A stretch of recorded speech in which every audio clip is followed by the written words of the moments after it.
Hello and welcome back to my YouTube channel. So we're going to just get straight into it on today's video. And this video is about what I'm currently doing to improve my pull-ups. If you can't do any pull-ups right now, don't worry, because I will go over some progressions towards getting your first one in this video. And I'll just be sharing what I did when I first started too. So before we get into our pull-ups, the first thing that we're going to do is a 10 to 15 minute warm-up. And I always start off warming up with some banded exercises. It's important that we're not skipping our warm-up as we don't want to be causing any injuries during our session. So the first part of the warm-up, I'm doing some banded shoulder dislocates. I'm holding the band wide, bringing it up over my head, around to my back, and then back to the front. And then we're going into some arm circles, going forwards and backwards just to loosen up the shoulders. Next, we're going to be pulling the band apart across your chest. This activates the rear delts and upper back, which are key for shoulder stability during our pull-ups. Then I stand on the band and press it overhead, bringing it up and back down. This gets the traps and shoulders fired up for any overhead pulling. After that, I'll then attach the band up to the top of the bar and I'll do a few banded lat pull downs. I'm focusing on pulling my elbows down and back, squeezing the lats at the bottom. This mimics the pull-up movement and helps you feel those muscles activate. For all of these warm-up exercises, I'm doing around 10 reps. I'll then turn around and do some banded shoulder extensions. I'll be pulling the band down behind me to my lower back and then rising straight back up to feel that stretch in my shoulders and triceps. This works our triceps and it helps with shoulder control. I then move on to doing a banded shoulder sweep. This one is great for mobility. I hold the band in one hand, pull it across the front of my body towards my opposite hip, then I bring it around behind me towards the bottom of my back. You'll feel it open up the front of your shoulder and chest and also a stretch throughout your rotator cuff. Then I switch sides and do the same thing on the other arm. To finish our warm-up, I move into doing a few hollow body holds. These are great for activating the core and teaching that tight body position you want to keep during your pull-ups. I'll hold these for around 30 seconds, keeping my lower back pressed into the floor, ribs tucked down, and legs slightly off the ground. When you're on the bar, this is the exact position that you want to be holding. Everything needs to be tight and connected.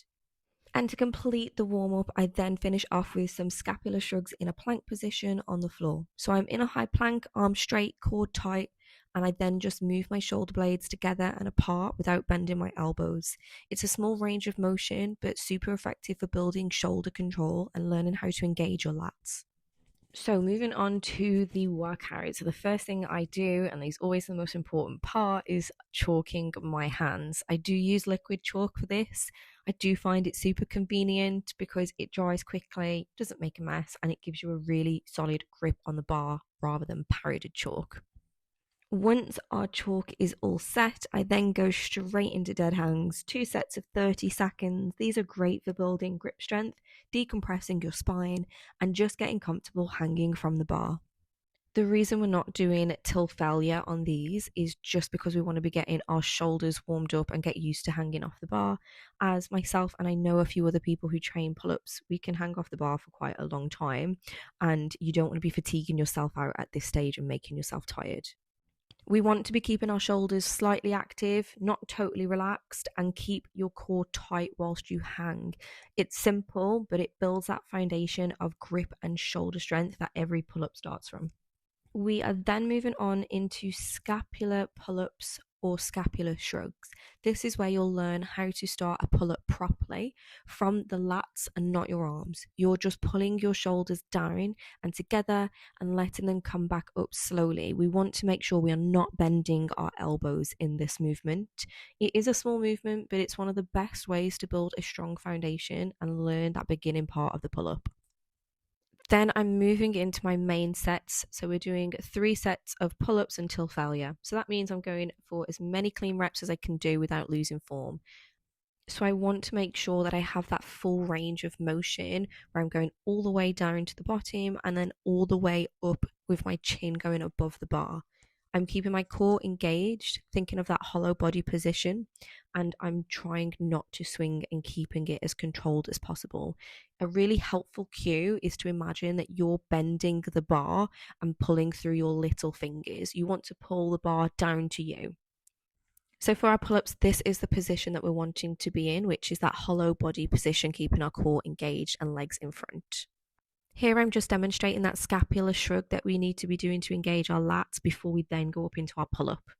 A key thing for me is to always control the down.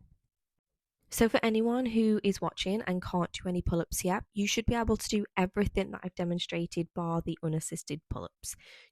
What you can do instead is use strong resistance bands for assistance. So when I first started my pull-up journey, I brought a pack of resistance bands and I started on the strongest one. Even if it was just a scapular shrug, I was doing at least 5 sets until failure of what I could do on that band.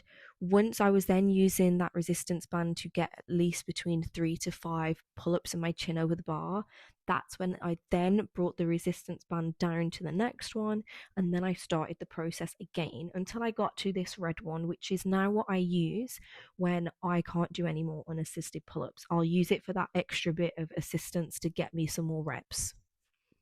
Next are our negatives. So we're doing 3 sets of 5 for these. I'll jump or I'll step on the top of the bar and slowly lower myself down for about 3 to 5 seconds each rep.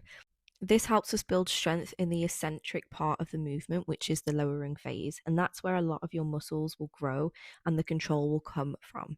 If you can master the negative, your pull-ups will improve fast.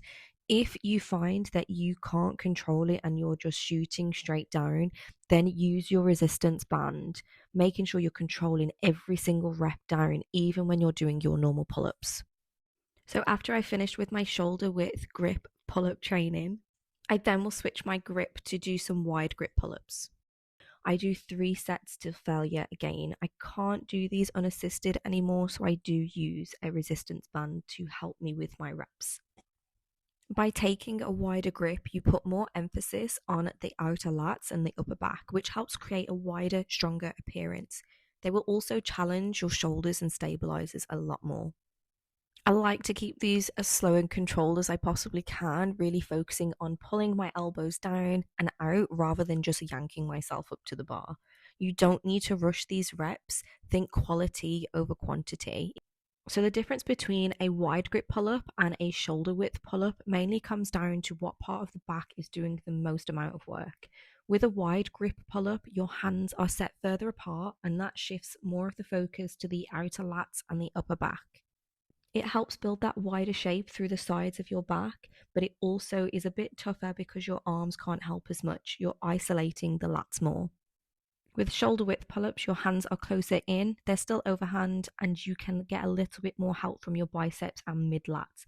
That position gives you a fuller range of motion and makes it easier to pull higher and stay in control.